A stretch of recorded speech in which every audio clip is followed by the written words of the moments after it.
asambleísta Edwin Vaca. Gracias, señor presidente, compañeras y compañeros asambleístas.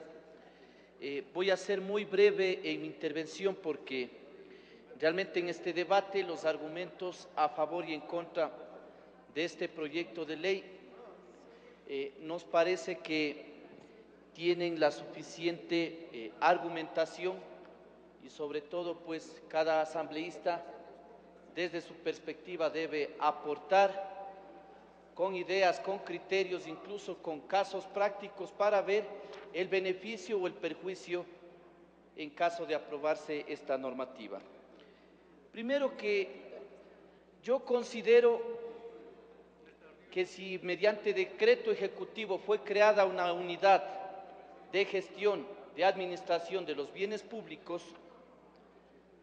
nos parecería interesante primero evaluar el trabajo de esa oficina o el trabajo de esa dependencia, porque en todo caso estos son procesos, ver si se han cumplido o no los objetivos que originaron la creación de o la formulación de este decreto ejecutivo.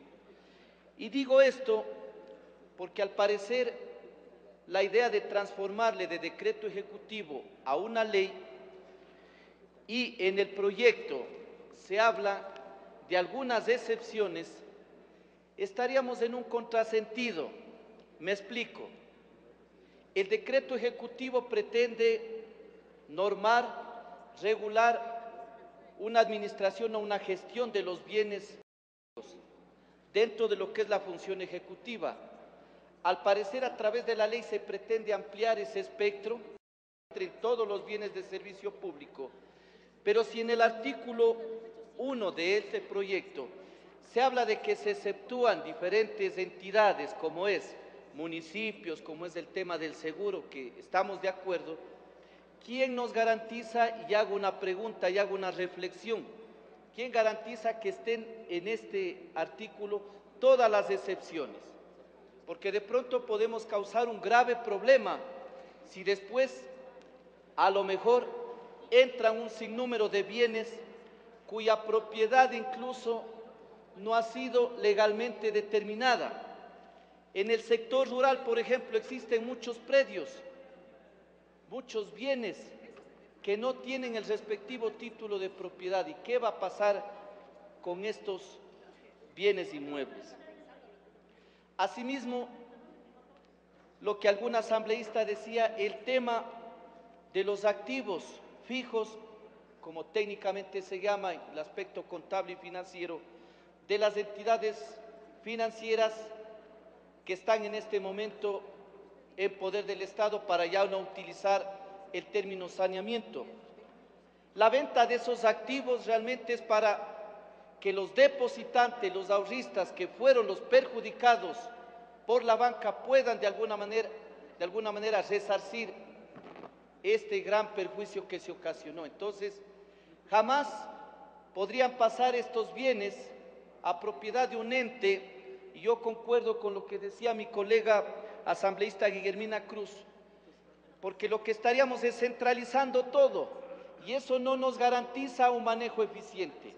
Pasar de manos de administración de una secretaría o de una oficina a otro ente o un instituto, no sé cómo lo quieran catalogar, eso de ninguna manera garantiza un manejo y una administración eficiente. Y me parece a mí, y con todo respeto y salvo el ilustrado criterio, compañeras y compañeros asambleístas, me parece que el problema lo estamos mirando desde un lado, desde una óptica, porque ha habido una mala gestión, una mala administración de los bienes públicos. Eso es real y queremos a través de esta ley darle un remedio, darle una solución, pero no es así. Si nosotros miramos integralmente el problema, aquí habría que llamar la atención de los organismos de control, que son los llamados realmente a normar y a través de sus recomendaciones, por ejemplo, la Contraloría, ver qué ha pasado con aquellos activos improductivos, con aquellos activos fijos que no le han generado ninguna rentabilidad al Estado. Entonces, aquí no se trata únicamente de que creemos mediante ley un organismo técnico y que se haga cargo de toda la gestión y administración de los bienes públicos, sino que todas las entidades de control deben cumplir la función y la responsabilidad, porque, reitero, caso contrario, por más ley que tengamos, esto únicamente va a ser un cambio de administración.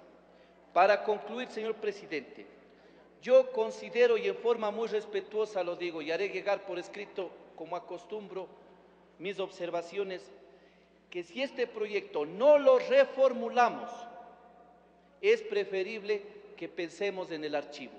Concuerdo con lo que decía el asambleísta Paco Moncayo. Mire, el presidente de la República dictó un decreto. Si es necesario que se mejore ese decreto, vía ejecutiva lo puede hacer para que administre los bienes. Pero no pensemos que a lo mejor a través de un proyecto de ley que no está bien formulado, y se han expuesto varias debilidades y deficiencias en su articulado, y que por citar un caso, se habla de las exenciones, por ejemplo, en el tema de las universidades estatales, que está bien, pero ¿qué pasa con las escuelas, con los colegios, que son bienes también públicos? Entonces, hay una serie de situaciones que tenemos que analizar. Tenemos que aquí actuar en forma responsable, no por querer aprobar una cantidad y justificar una acción legislativa de cantidad de leyes, vamos nosotros a lo mejor a caer en la aprobación de una normativa que, en vez de ayudarle al mismo gobierno a que administre sus recursos, me refiero a los bienes del servicio público, a lo mejor le estemos complicando. Por ello, reitero, señor presidente, será a lo mejor, y son cuestiones de preguntas, ¿no será mejor que acaso a través de ese mismo decreto ejecutivo lo mejoran esta gestión de administración? ¿O no será importante que la comisión, recogiendo todos los aportes que aquí se ha hecho, reformule este proyecto, o tal vez pensemos en el archivo del mismo?